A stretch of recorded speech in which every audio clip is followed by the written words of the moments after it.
Astronomers puzzled by a giant planet at large distance from sun-like star.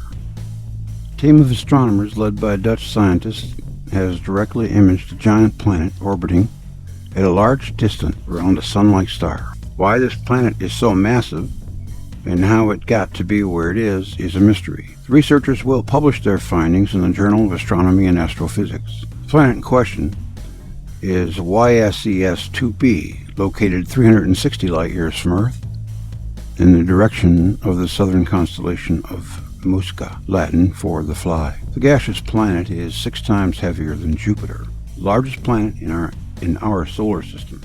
The newly discovered planet orbits 110 times more distant from its star than Earth does from the Sun, or 20 times the distance between the Sun and Jupiter. The accompanying star is only 14 million years old.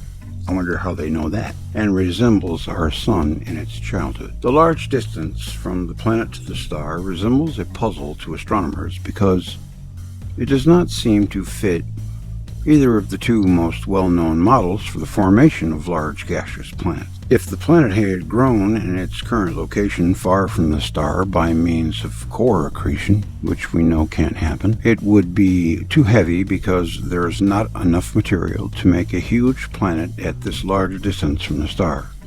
I always remember Wall saying that you need a different theory for every planet in the solar system's creation, with the Big Bang Theory and accretion. You know, electric universe has one or two theories. Mostly stars birth planets, and gaseous planets birth rocky core planets, and galaxies birth galaxies. The universe is alive. It only makes sense that they have babies like people. If the planet was created by so-called gravitational instability in the planetary disk, it appears to be not heavy enough. A third possibility is that the planet formed close to the star by core accretion and then migrated outwards. Such migration, however, would require the gravitational influence of a second planet, which the researchers have not yet found. Astronomers will continue to investigate the surroundings of this unusual planet and its star in the near future and hope to learn more about the system, and they will continue to search for other gaseous planets around young stars. Current telescopes are not yet large enough to carry out direct imaging of Earth-like planets around Sun-like stars. Lead researcher Alexander Bond, by investigating more Jupiter-like exoplanets in the near future, we will learn more about the formation processes of gas giants around Sun-like stars. You gotta start thinking in terms of electrical, fellas, or you're never gonna get it. That's the sad truth of it. The planet YSES 2b was discovered by the Young Sun's Exoplanet Survey, which is what it stands for. This survey already provided the first direct image of a multi-planet system around a sun-like star in 2020. The researchers made their observations in 2018 and 2020 using a very large telescope, the VLT. Their imagination is just amazing. Of the European Southern Observatory in Chile. I like Chile. They used the telescope sphere instrument for this. This instrument was co-developed by the Netherlands and can capture direct and indirect light from exoplanet. Discovery of a directly imaged planet to the young solar analog YSES2 by Alexander J. Bond and a bunch of other folks. 19th of April 2021. Astronomy and Astrophysics.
Dawn of the North Wind.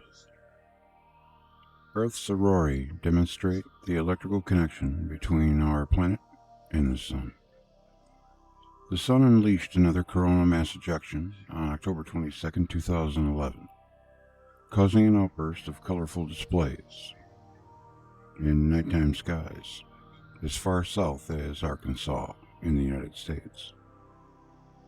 There is an electrically active structure called the magnetotail or plasma tail, extending for millions of kilometers from Earth, always pointing away from the Sun. The flow of charged particles ejected from the Sun, called the solar wind, is captured by our planet's magnetosphere, collected in a plasma sheet within the magnetotail, and held together by our magnetic field. Energetic ions stream into Earth's magnetic field down into the poles, exiting atmospheric molecules to the point where they emit various colors of light. Red frequencies from oxygen at high altitudes, green from oxygen at lower altitudes. Okay. And blue light from nitrogen. So nitrogen is blue. Okay. Electromagnetic instabilities also occur when a bright aurora is seen. In 1903, Christian Birkeland, a Norwegian research team, undertook an expedition to the Arctic, where they discovered that electric charge from the aurora borealis flowed parallel to the auroral formation. In 1966, the U.S. Navy satellite Triad recorded those magnetic disturbances as it passed over the Earth's polar regions and through what were named the Van Allen radiation belts. Those vertical electric currents that flow to Earth from the solar wind were named Birkeland currents by Alex Dessler in 1969. During the recent substorm, Norwegian scientists again detected electricity flowing through the ground under the auroral glow. Birkeland's polar electric currents are known today as auroral electrojets, and they are connected to electric circuits following Earth's geomagnetic field into and away from the Arctic and Antarctic regions. NASA scientists label this electric effect a new discovery. Although they acknowledge the electric currents in their published papers, conventional theorists persist in seeing them as magnetic collision effects in plasma rather than the fundamental cause of auroral phenomena.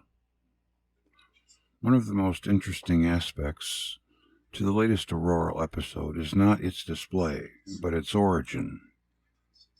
Just before the CME, a comet was seen entering the Sun's corona and then failing to reappear.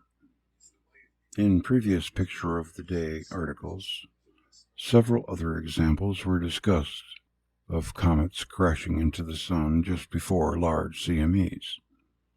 One comet in particular, 96P Machholz, did not strike the Sun, it skimmed around it, apparently causing a CME in the process. According to solar physicists, there is no way for a loosely held together blob of ice and rock, they still want to think it's ice, to initiate an electromagnetic eruption, moving at 2,500 kilometers per second. What they fail to consider is that there is a radial electric field from the Sun permeating the solar system. As charged comets move rapidly through that field, they may experience a sudden breakdown or discharge across the giant plasma sheath surrounding the cometary nucleus. The sun's continuous discharge is a dynamic process requiring only a small external electrical trigger, like that provided by a comet, for it to discharge violently. By the way of contrast, astronomers discount any relationship between comets and CMEs based simply on their enormous physical size difference. However, several other sun grazers have been associated with violent flares. One event can be a coincidence, two can be long odds, but three or more cannot be dismissed as mere oddities. Stephen Smith and Wal Thornhill. This paper's title comes from Aurora Borealis.